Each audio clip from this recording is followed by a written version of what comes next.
So free agent quarterback Cam Newton was recently on one of the most popular podcasts on YouTube and social media in general, the Pivot Podcast with Ryan Clark, Fred Taylor, and Jenny Crowder. And he talked about a lot of different things from his personal life to on the field, off the field, his impact, if he feels comfortable with walking out away from the league right now. But as a Panthers fan, the biggest clip that stuck out to me is him talking about what the situation was at hand when he decided to return back to the Carolina Panthers. I know it got glamorized about the reunion, the touchdowns, and it kind of went downhill, but he actually was very honest and candid about his thoughts about going into that situation. I'll play the clip right now. No, I didn't. But I put myself in that situation, all right? Now, Carolina, I put myself in another up situation. I was signed on Thursday. I played on Sunday.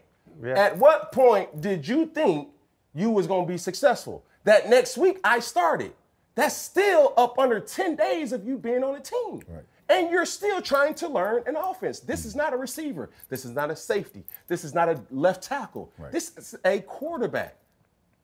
So before I sit up here and allow the narrative to be made that Cam ain't got it no more, Cam is taking full responsibility and saying that Cam put himself in a fucked up situation, which then had a ricocheted effect to people thinking how you think, which I respect, because we all are entitled to our opinions. Right. I don't necessarily have to agree with it, nor should you or anybody else who watches this has to agree with it. But I'm saying I put myself in some fucked up situations thinking that, man, I'm Cam, bro. I'm bugged.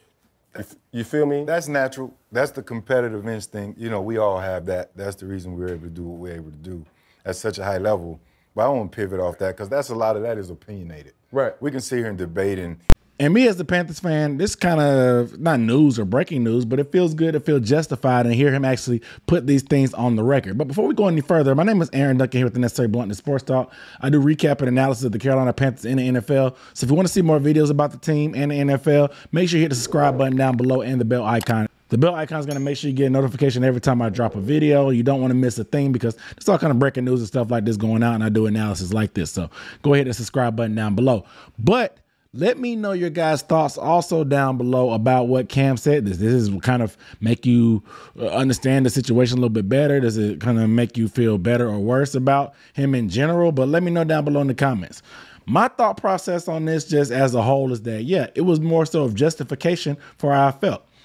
Honestly, neither the situation in New England or Carolina was ideal for him. He talked about the New England situation, about him coming that late to camp on the COVID year, that many opt-outs in 2020. It just wasn't going to be ideal regardless. He said it took him to about 6, 7, 8 weeks, and he was still in the huddle trying to figure things out, doing extra meetings with the coaches and stuff, trying to wrap his head around the system, because joining a team that close to the season and being the full-time starter is tough, because many teams are in camp right now. They're in mandatory mini camps right now. And we're what? Still 3 or 4 months away from the actual regular season. So for Cam to come just a few weeks before, during COVID, when you can't really have face-to-face contact, not to mention all the opt-outs, the situation was not going to be ideal. Now for Carolina, coming in week 10, on what, like he said, Wednesday, Thursday of the week, and getting significant playing time and scoring touchdowns on Sunday, that's even unheard of.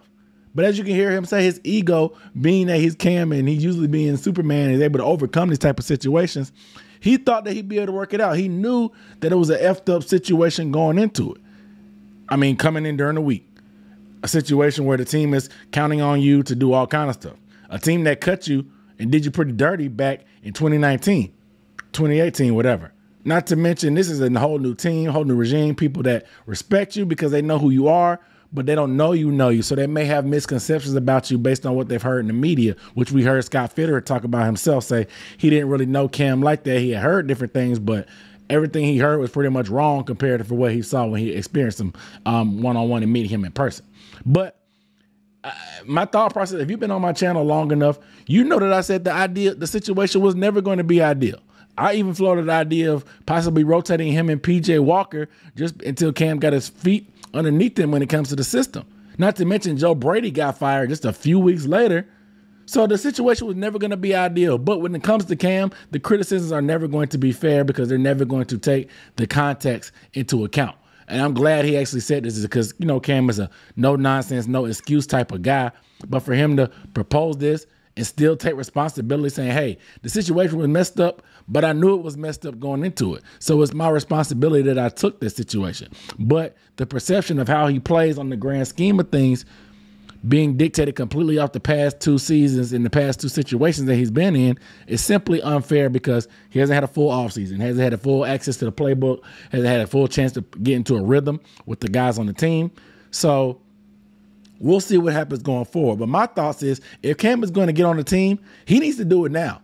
Because at this point, if he's passed on any opportunities, he needs to go ahead and jump on it now, because otherwise you're going to be behind the 8 ball again, the same way you're talking about the situation being effed up.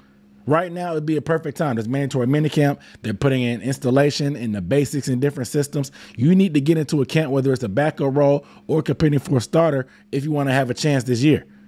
Because otherwise, you're going to be playing catch up yet again.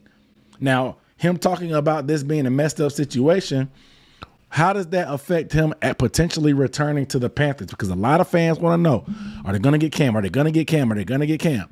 What we've heard is there's been dialogue, but like I told you guys before, it doesn't seem like either party, when it comes to the Panthers or Cam Newton, has each other high on their priority list. The Panthers have been flirting with the idea of Baker Mayfield still, even though they've kept a little bug in Cam's ear, but it seems like there's no urgency or anything's imminent as far as signing him. When it comes to Cam, I think if the opportunity to return had been there already, he would have took it. So I don't think Cam really wants that either. I think he was shopping around looking for other opportunities, and it's the ultimate fallback plan. Saying it's a messed up situation and feeling like he might have got some kind of clarification righting his wrongs or righting their wrongs about how they did him, and kind of exercising those demons a little bit, getting those touchdowns and getting that first game returning home. I think Cam may have gotten the closure that he needed in Carolina, to the point that he doesn't feel like he wants to go there because the situation is still effed up. Even though the O-line's improved, they got a new offensive coordinator who's had some experience. There's a lot more coaches on the staff. There's a lot more experience at that. But I just still think that he may not be comfortable with the situation, because there's a rookie quarterback, there's Sam Darnold, there's PJ. It's just messy, and it's just messy right now in that quarterback room. And there's really no clear cut of what direction they're trying to go, especially if they're still talking about getting Baker Mayfield. So that may not be the situation he wants to get in. But like I said, if he's going to do anything, me personally as a Cam fan, he needs to do it now. That way he can throw that excuse about being a messed up situation out the door, because he'll actually have a good chunk of the offseason to be able to be with the team along with training camp. So I think that he needs to make that move now rather than later. I hope for the best for this guy. I'm always rooting for this guy. I mean, he's very polarizing, but like I said, to me, it just felt good to hear pretty much my thought process about him getting a short end of the stick in these past 2 situations. Pretty much he feels the same way. Wasn't using it as an excuse, still took ownership for choosing the situation and laying in the bed that he made. But that's just the type of guy Cam Newton is. You just don't get that from the media per se, which is why these podcasts led by athletes are real good, because athletes feel a lot more comfortable talking to colleagues or peers, you know what I'm saying, because they can trust what kind of word is going to go out there. But you guys let me know down below in the comments if you feel any different about Cam after this, man. But without further ado, I'm signing off with the Necessary Blunt Sports Talk. Make sure you guys are subscribed. I'll see you in the next video.